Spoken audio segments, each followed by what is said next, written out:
नमन जी।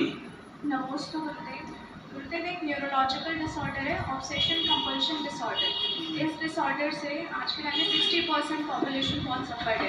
तो हम कैसे अपनी ओवर थिंकिंग और ऑब्सेशंस को ओवरकम करें? बहुत अच्छा प्रश्न। चलो आज कम से कम शुरुआत तो अच्छे प्रश्न की थी। हाँ, बहुत सारे ऐसे मानसिक पीड़ाएं हमारे जहन में पलती रहती, जिसमें हम अंदर ही अंदर कई बार घुटते रहते, कई बार धुन लगाते रहते और कई बार अपनी ही धुन में, अपनी ही मस्ती में कुछ ना कुछ करते रहते। कोई कहीं ना कहीं एक किसी सर्कल से बाहर नहीं आने के पीछे बहुत सारे कारण हो जाते हैं।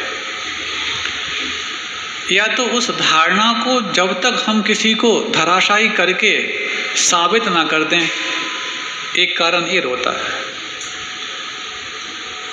पर्टिकुलर किसी में अपमान को झेल सकता हूं,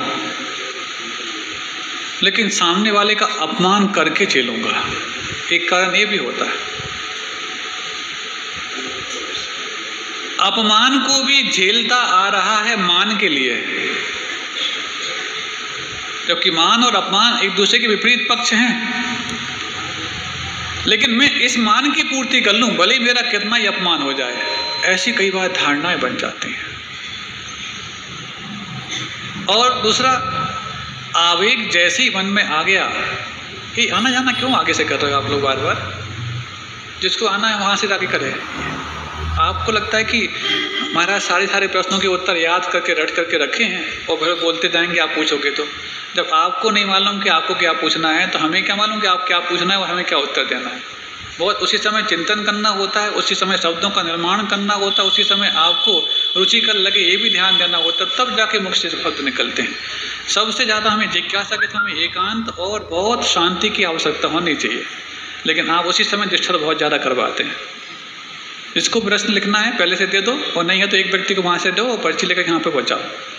और अब तो आगे से प्रश्न क्या पूछना है, इस प्रश्न का विषय भी दो। हाँ, अनावश्यक प्रश्नों की हम यहाँ हम अपना कला नहीं चुकाएंगे। जो आवश्यक प्रश्न है सार्थक लगें, सबका सदुपयोग हो सके, सबका धर्म ध्यान हो सके, वही प्रश्न करो यहाँ पर। बाकी सबके लिए अलग से समय ऊपर है।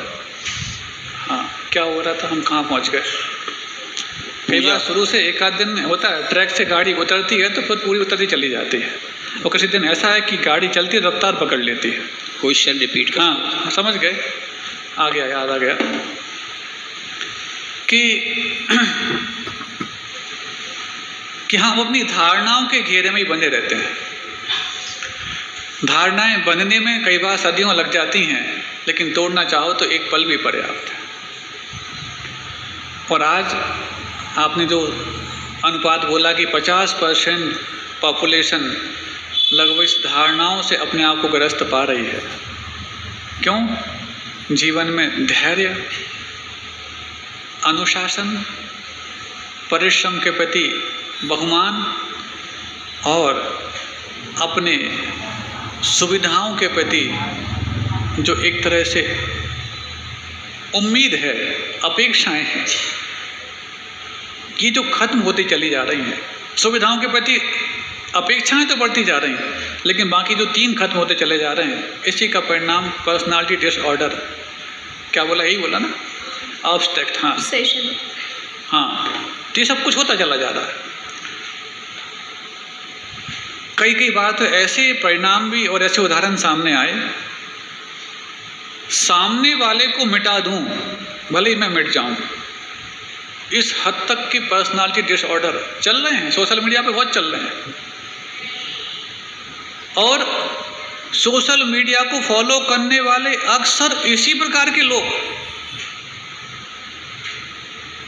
कई बार आज कई लोगों ने आके कहा, बोले महाराज बहुत सारे प्रायश्चित तो इस संबंधी हमें लेना है महाराज कि सोशल मीडिया पर अनावश्यक साधुओं को खिलौना बनाने वाली बातें आ गई हैं, उसको हम नहीं चाहते हुए भी देख लिए और कई बार फॉरवर्ड कर दिए। आज जाके हमें लगा कि कितना बड़ा अपराध हमने कर दिया। उसमें अपने कमेंट्स और ओपिनियन नहीं देते, तो शायद हमें द्रोही करार दे दिया जाता, इसलिए हम उसमें शामिल हो गए। आज समझ में आया कि हम कितने बड़े धर्मद्रोही हो गए। हमें लगा शायद हमारा जीवन विकास का शिविर कुछ हद तक सार्थक हो गया कि जो आपको इतनी बड़ी गलती का एहसास। ऐसी ही आसपास की उन साधर्मियों का एक कुनबा हमारे आसपास होता है। साधर्मी का मतलब धार्मिक को जरूरी नहीं, जिस प्रकार की भावनाएं हम रखते हैं उन भावनाओं को भाव धर्मिता देने वाले जितने इकट्ठे हो जाते हैं वो सब साधर्मी माने जाते हैं, चाहे वो विधर्मी के रूप में हो चाहे वो जैन धर्मी के रूप में हो, सब साधर्मी माने जाते हैं। और वो सब इकट्ठे होकर के जब उसमें, और दूसरा ओवर थिंकिंग, जिसको आपने कहा, थिंकिंग ना ओवर होती ना अंडर होती। थिंकिंग तो 24 घंटे चलती है, लेकिन थिंकिंग का जब विषय नहीं बदल पाते तभी जाके वो ओवर हो जाती है। इसलिए षट आवश्यक भी इसलिए रखे गए। जब पूछने वाला पूछता है कि जब देव पूजा पर्याप्त है तो दिन भर हम भगवान की गुणानुवाद करते रहें, हमारे लिए शुभोपयोग हो जाना चाहिए। तुम्हारा शुभोपयोग तो हो जाएगा, लेकिन जब तक तुम्हें शुभोपयोग के परिवर्तन नहीं मिलेंगे, वैरायटीज नहीं मिलेंगे, तो तुम्हारा शुभोपयोग वहाँ पर अशुभोपयोग भी हो सकता है।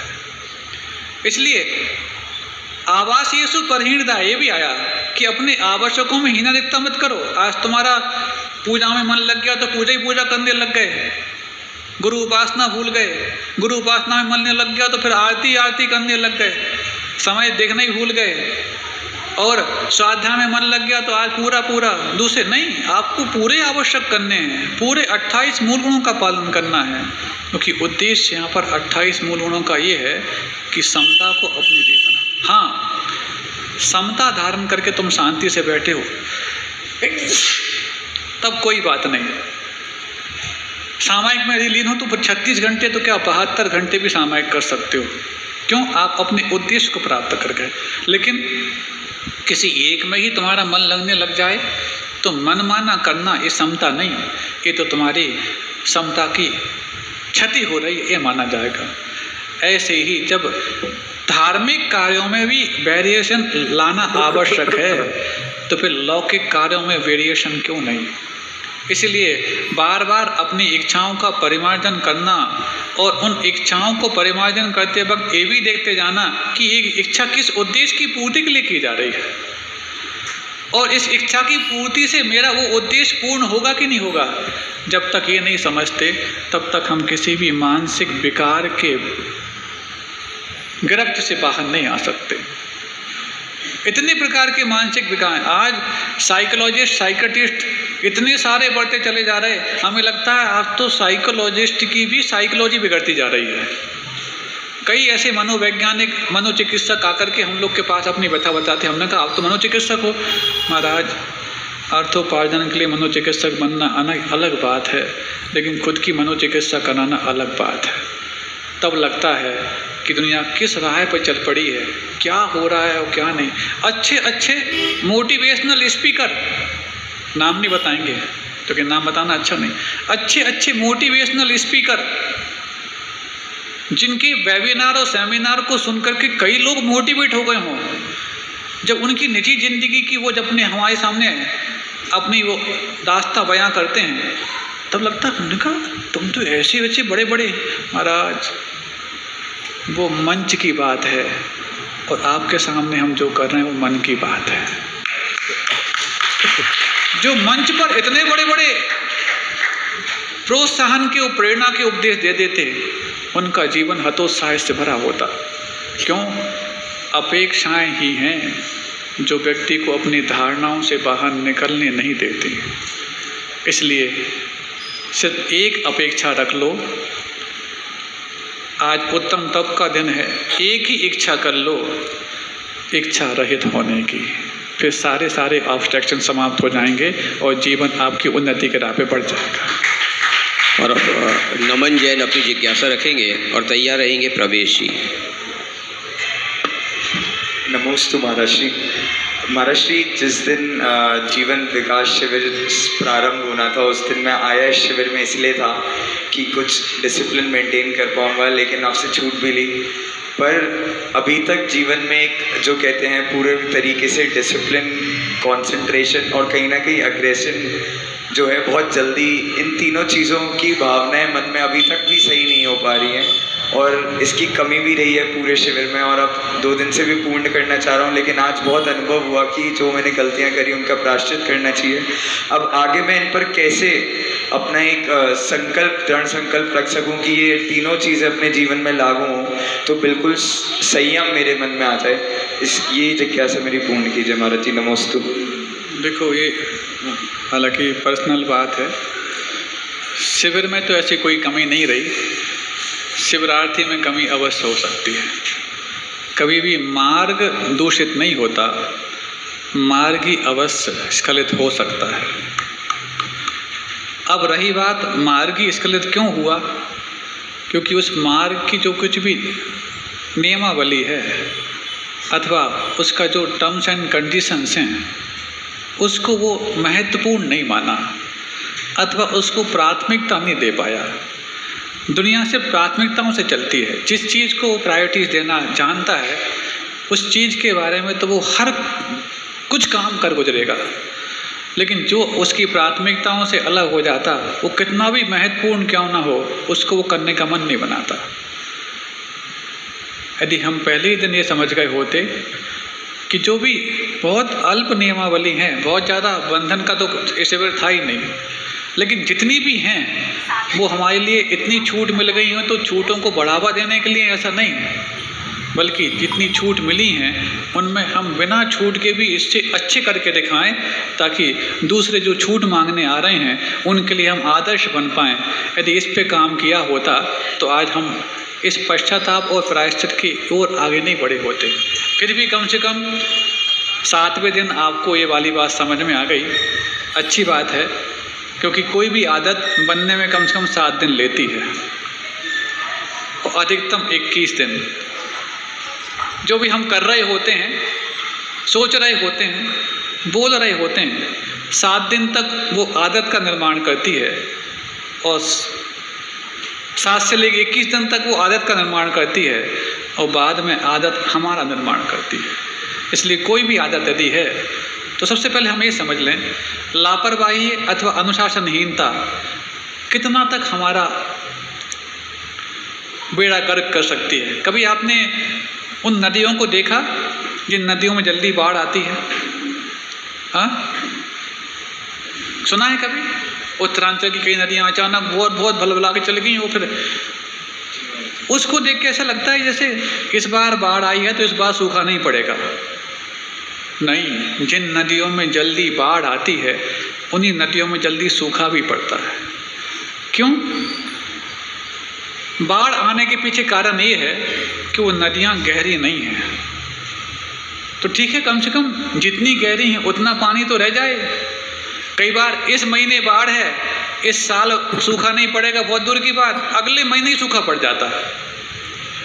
तो कम से कम जितना पानी, जितना गहरी थी उतना तो कम से कम उसकी पानी बची रहती।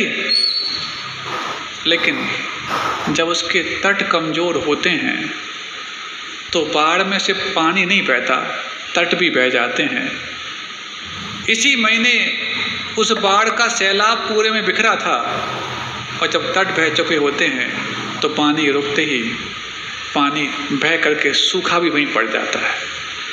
हमारे जीवन रूपी नदी में भी जब गंभीरता रूपी गहराई और अनुशासन रूपी तट कमज़ोर पड़ते हैं तो हमारी जीवन की यात्रा करने वाली वो नदी वहीं पर जितना विकराल रूप धारण करती है, कुछ समय बाद वहीं पर अपना अवसान भी कर देती है और गंतव्य तक यात्रा वही नदी कर पाती है जिसमें गंभीरता रूपी गहराई हो और अनुशासन रूपी तट हो।